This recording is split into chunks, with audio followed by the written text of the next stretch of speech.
Welcome back. Today's topic was exiting conversations.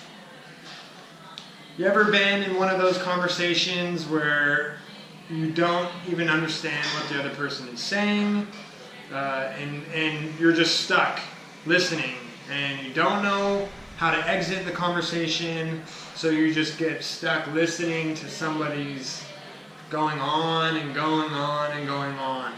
So today our topic was how to exit conversations. We talked about how to exit a whole bunch of conversations. The ones where you're stuck and feel like a wastebasket for words. Ones where you hear the same story over and over. And ones where you don't want to leave. But sometimes those are the greatest ones. Or the hardest to exit. It's true. Oftentimes people will interrupt and say like, oh, well, look at the time, I gotta go, or like, oh, I think I hear my phone ringing, or is that the doorbell? But really, all of these are not honest.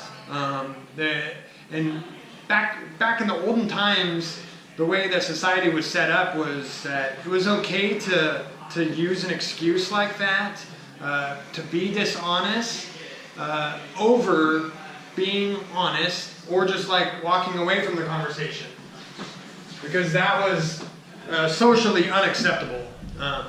And so we just wanted to highlight some ways how we can be honest with ourselves in our intentions and still exit out of the conversation.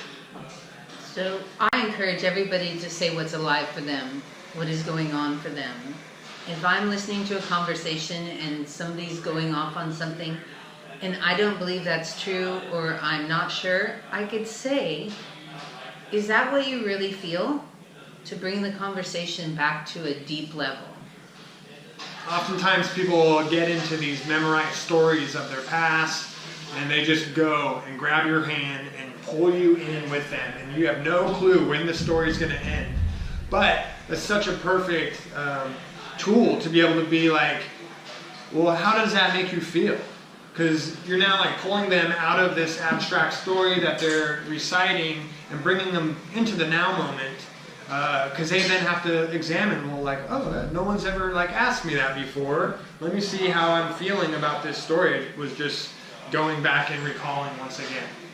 And that's something that you can connect with. How they're feeling right now is something that you can like bridge a gap between the two of you, because then you can comment on what they're feeling instead of this like story that you had nothing to latch on to.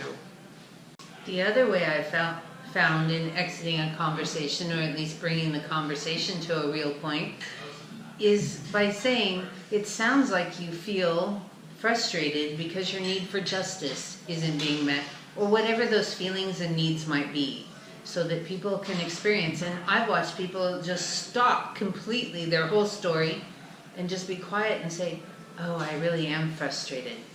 And it really helps bridge that connection between two people. Yeah. Marshall Rosenberg, the founder of Nonviolent Communication, he was at a large dinner party, and he was not feeling connected to anyone there. And he said in front of the whole group, is anyone feeling connected from the conversations going on here? And the whole room just went silent, as if he threw a rat into the punch bowl. And finally somebody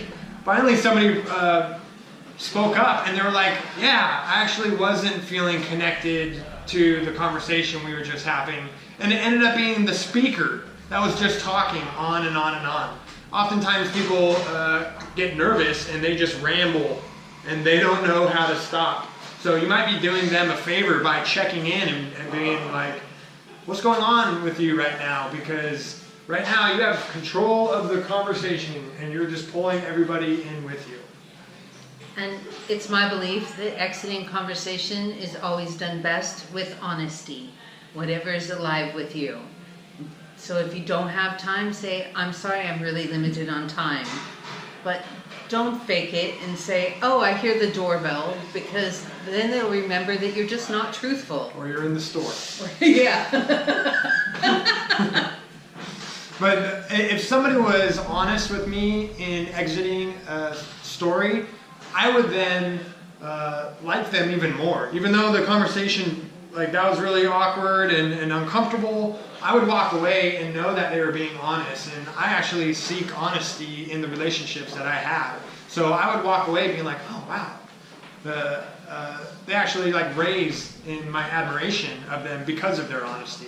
And I would be more apt to bring up conversations with them because I knew if they didn't work for them, they would say, no, I don't have time, or I'm not interested in this. And then I wouldn't waste my time either.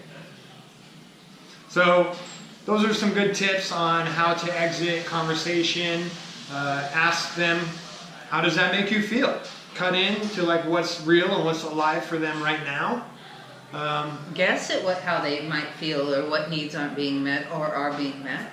Right. Show the courage to actually say that this isn't really alive for me right now. So maybe by inviting them into what's going on with you, you guys can actually talk about something you're both interested in. Yes. Getting them to be curious about themselves is the best way to exit a conversation. Right. So we hope you gained something from this video. Leave us some comments in the bottom about what you think about that. And thanks for tuning in. Thank you. Have a great day. See you next time. Bye.